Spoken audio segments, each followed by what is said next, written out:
எதிர்க்கட்சித் தலைவர் இபிஎஸ் அவர்கள் ஏற்கனவே இன்றைய தினம் தஞ்சாவூர், திருவள்ளூர் ஆகிய மாவட்டங்களில்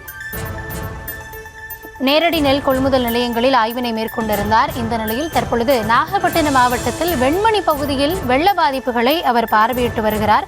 அது தொடர்பான அந்த காட்சிகளை பார்த்து வருகிறோம். ஏற்கனவே விவசாயிகளை சந்தித்து அவர்களுக்கு என்ன குறை இருக்கிறது, நேரடி நெல் கொள்முதல் நிலையங்கள் முறையாக செயல்படுகிறதா, மூட்டைகள் சரியாக கொள்முதல் செய்யப்படுகிறதா, இது போன்ற கேள்விகளை கேட்டு விவசாயிகளுடைய கருத்துக்களை கேட்டறிந்தார். தற்பொழுது நாகையில் வெண்மணி பகுதியில் அவர் ஆய்வினை மேற்கொண்டு வருகிறார். இது குறித்த விவரங்களுக்காக எம்முடைய செய்தியாளர் லெனின் இணைந்திருக்கிறார். லெனின், தற்பொழுது அவர் ஆய்வு மேற்கொள்ளக்கூடிய பகுதி, அங்கு விவசாயிகள் அவரிடம் என்ன குறைகளை தெரிவிக்கிறார்கள், முழுமையான விவரங்களை வழங்கலாம் லெனின்.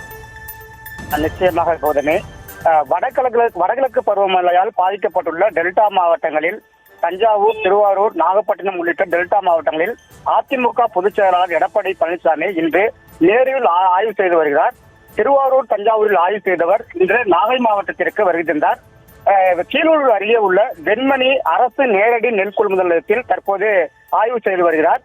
ஏற்கனவே இந்த கொள்முதல் நிலையத்தில் நெல் மூட்டைகள் மழையால் நனைந்து முளைத்து வந்த நிலையில் தற்போது எடப்பாடி பழனிசாமி இந்த நெல் மூட்டைகளை ஆய்வு செய்து வருகிறார்.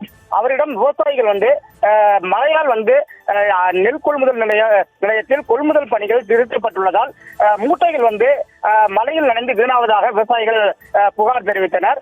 மேலும் அங்கே அடுக்கி வைக்கப்பட்டுள்ள நெல் மூட்டைகளை ஆய்வு செய்த அவர் உடனடியாக நெல் மூட்டைகளை குடோனுக்கு எடுத்து செல்வதற்கு அதிகாரிகளுக்கு ஆலோசனை வழங்கினார்.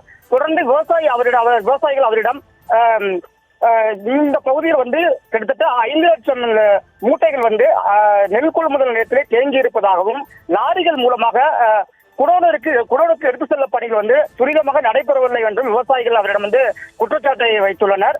தொடர்ந்து அவர் இந்த அரசு நேரடி நெல் கொள்முதலில் ஆய்வு செய்து வருகிறார் கௌதமி.